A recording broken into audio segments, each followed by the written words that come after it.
افانت تنقذ من فی النار، تو اے نبی صلی اللہ علیہ وآلہ وسلم کہ آپ اس کو بچا سکیں گے جو آگ میں ہے؟ یعنی یہ وہ لوگ ہیں جو عذاب سے متعلق اللہ کے قانون کی زد میں آ چکے ہیں، اتمام حجت ہو چکی ہے، ان کے دلوں پہ مہریں لگا دی گئی ہیں، یہ گمراہی میں اتنا آگے بڑھ چکے ہیں کہ ایمان کی طرف ان کی واپسی کا کوئی چانس نہیں ہے۔ اب ان کا انجام یہ ہے کہ یہ آگ کا ایندھن بنیں گے، اور اس مرحلے پر آپ صلی اللہ علیہ وآلہ وسلم ان کو اس بھیانک انجام سے نہیں بچا سکتے۔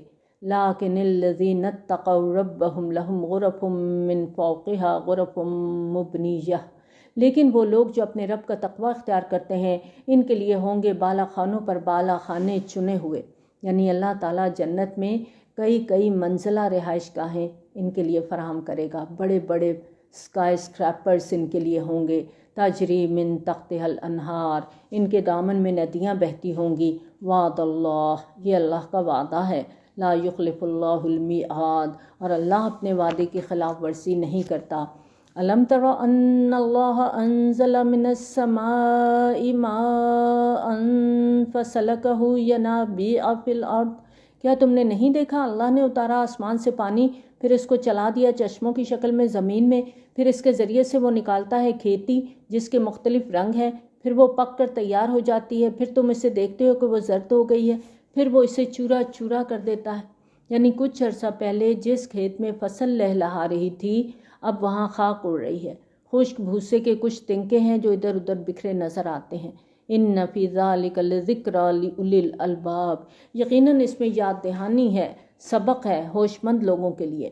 یعنی اگر غور سے دیکھا جائے تو فصل کے اگنے، اس کے نشو و نما پانے، اس کو پوری طرح تیار ہونے اور پکنے کے بعد، ہری بھری ہونے کے بعد سوکھ جانے اور پھر کٹ کر چورا چورا ہو جانے میں انسانی زندگی ہی کے مختلف مراحل کا نقشہ ہے۔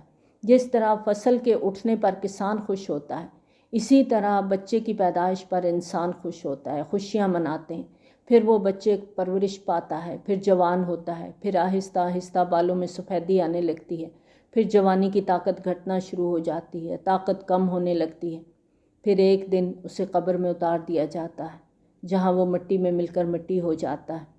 جیسے موسمی فصلوں کا لائف سائیکل ہے، اسی طرح انسانوں کا بھی لائف سائیکل ہے، اور دونوں میں فرق صرف یہ ہے کہ فصل کے اگنے سے لے کر کٹنے تک چند مہینے کا عرصہ درکار ہوتا ہے، اور انسانی زندگی میں یہ دورانیہ اس کی مختلف عمر ہے، 50، 60، 70، 80، جتنی بھی اللہ نے مقرر کر رکھی ہے، لیکن زندگی دونوں جگہ مشترک ہے۔ اور اگر ہم سائنسی نقطۂ نظر سے دیکھیں تو باٹنی، زولوجی دونوں بایولوجی ہی کی شاخیں ہیں۔ افمن شرح اللہ صدرہ للاسلام فہو علی نور من ربہ، بھلا وہ شخص کہ جس کے سینے کو اللہ نے کھول دیا اسلام کے لیے اور وہ اپنے رب کی طرف سے نور پر ہے۔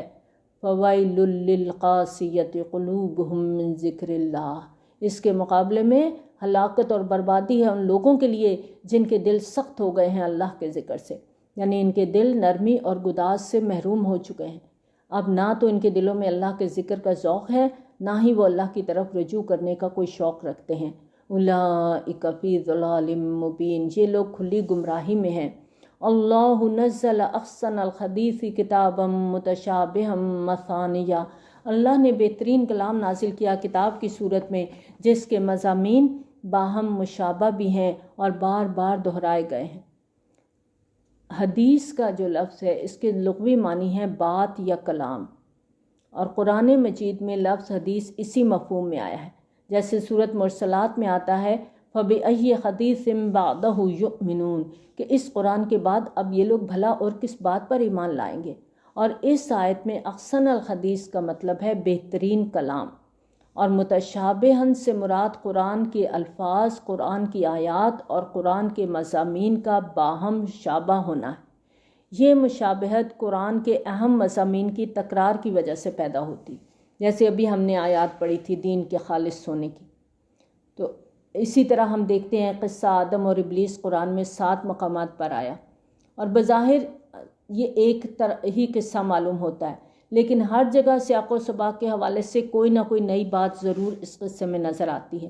اسی طرح کچھ صورتوں کی بھی آپس میں گہری مشابہت، اور مثانیہ کا معنی ہے دہرائی ہوئی یا جوڑوں کی صورت میں۔ تقشعر منہ جلود الذین یخشون ربہم، اس کی تلاوت سے ان لوگوں کے رونگٹے کھڑے ہو جاتے ہیں جو اپنے رب سے ڈرتے ہیں۔ یعنی متقی لوگ جب قرآن مجید کو پڑھتے ہیں تو ان پر اللہ کا خوف طاری ہو جاتا ہے، اور اس خوف کی وجہ سے ان کی یہ کیفیت ہو جاتی ہے ثم تلین جلودہم وقلوبہم الی ذکر اللہ، پھر ان کی کھالیں اور ان کے دل اللہ کی یاد کے لیے نرم پڑ جاتے ہیں۔ ہوتا ہے ایسا قرآن پڑھتے ہوئے؟ کبھی فیل کیا ہے؟ ہم تو بس پارہ ختم کرنے کی دوڑ میں لگے ہوئے ہوتے ہیں کہ کسی طرح پورا ہو جائے جلدی۔ لوگوں کو بلا بلا کے پڑھاتے ہیں، اس وقت بھی ایک صفحہ کوئی پڑھ رہا ہے، دوسرا صفحہ کوئی پڑھ رہا ہے، چائے ٹھنڈی ہو رہی ہے، جلدی جلدی پڑھ لو۔ تو یہ کیفیت کہاں آئے گی؟ یہ کیفیت تو کن لوگوں کی ہے؟ یہ تقوی والوں کی ہے، جو اللہ کا کلام پڑھتے ہیں اللہ کی خشیت کے ساتھ، تو اللہ کا خوف ان پہ طاری ہو جاتا ہے۔ کبھی خوف آیا؟ ہارر مووی دیکھ کے تو بڑا خوف آتا ہے، چیخیں مارتے ہیں ڈر کے، ہاں ڈرتے ہیں نا، ایسے رونگٹے کھڑے ہو جاتے ہیں۔ ثم تلین جلودہم وقلوبہم الی ذکر اللہ، تو کھالیں اور دل اللہ کی یاد کے لیے نرم پڑ جاتے ہیں۔ کبھی ہوا ایسے؟ آپ دیکھیں سردی بھی لگے نا تو سکن پہ اس کے اثرات نظر آنے لگتے ہیں، غصہ آتا ہے نا چہرہ لال ہو جاتا ہے۔ تو قرآن پڑھتے ہوئے ان کے کھالیں، ان کے دل اللہ کی یاد کے لیے نرم پڑ جاتے ہیں، یعنی ان کے بدن، ان کے دل نرم ہو کر اللہ کے ذکر کی طرف جھک جاتے ہیں۔ ہوتا ہے ایسا؟ قرآن کو پڑھیں، آرام آرام سے پڑھیں، تسلی سے پڑھیں، ایک ایک آیت پر غور کریں، اور جب تک ایک آیت اچھی طرح سمجھ نہ آ جائے آگے نہیں بڑھیں۔ یہ ہے قرآن پڑھنے کا طریقہ۔ یہ نہیں ہے کہ بس پورے سال میں ایک رمضان کا مہینہ پکڑا اور دھڑ دھڑ قرآن پڑھے اور باقی 11 مہینے بند۔ ذالک ھدی اللہ یہدی بہ من یشاء، یہ اللہ کی ہدایت ہے جس سے وہ ہدایت بخشتا ہے جس کو چاہتا ہے۔ ومن یضلل اللہ فما لہ من ہاد، اور جس کو اللہ گمراہ کر دے تو پھر اس کے لیے کوئی ہدایت دینے والا نہیں۔ جس کی گمراہی پر اللہ کی طرف سے مہر ثبت ہو چکی ہو اسے کوئی ہدایت نہیں دے سکتا۔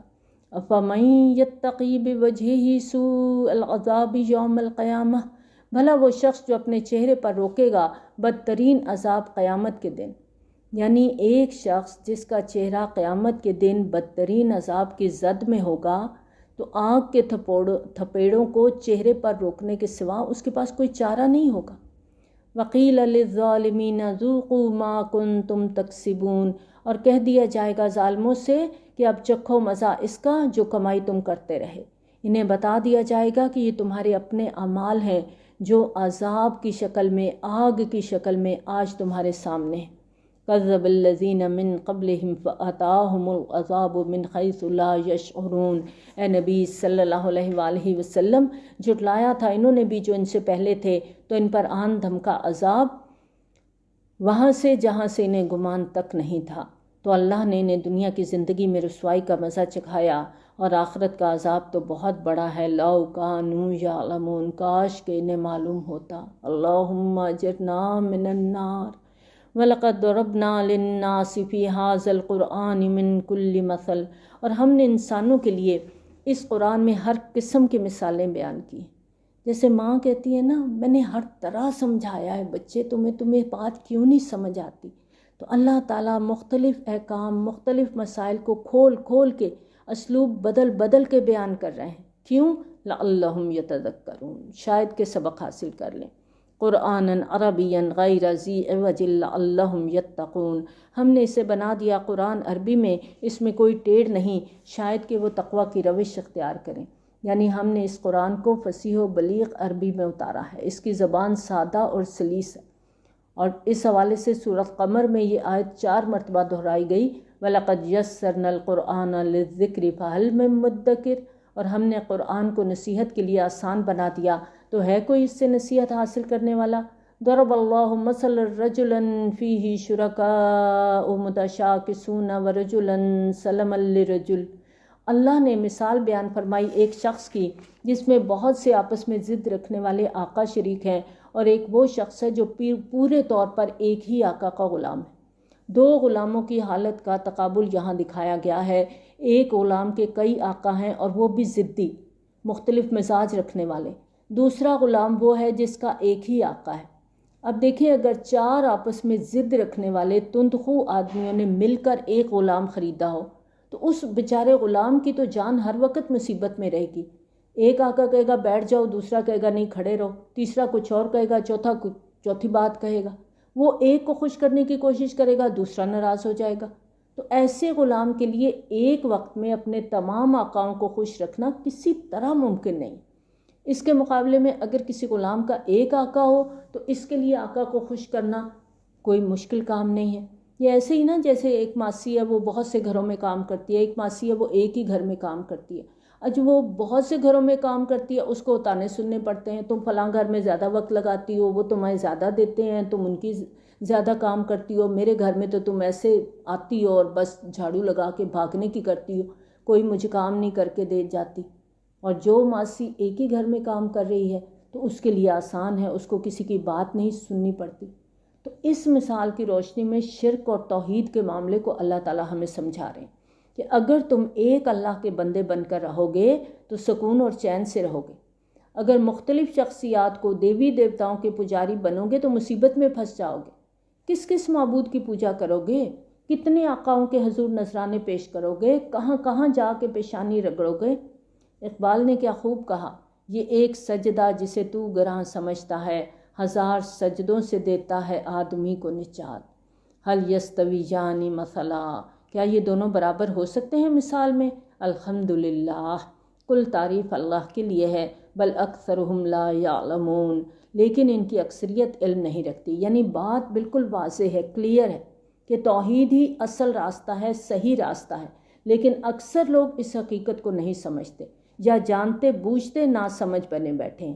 انک میت و انہم میتون، اے نبی صلی اللہ علیہ وآلہ وسلم یقیناً موت آپ پر بھی وارد ہوگی اور یہ سب بھی مرنے والے ہیں۔ ثم انکم یوم القیامت عند ربکم تختصمون، پھر تم قیامت کے دن اپنے رب کے پاس آپس میں جھگڑو گے۔ یہیں پہ اس کو مکمل کرتے ہیں۔ وآخر دعوانا الحمدللہ رب العالمین، سبحانک اللہم و بحمدک، نشہد ان لا الہ الا انت، نستغفرک و نتوب الیک۔ السلام علیکم ورحمۃ اللہ وبرکاتہ۔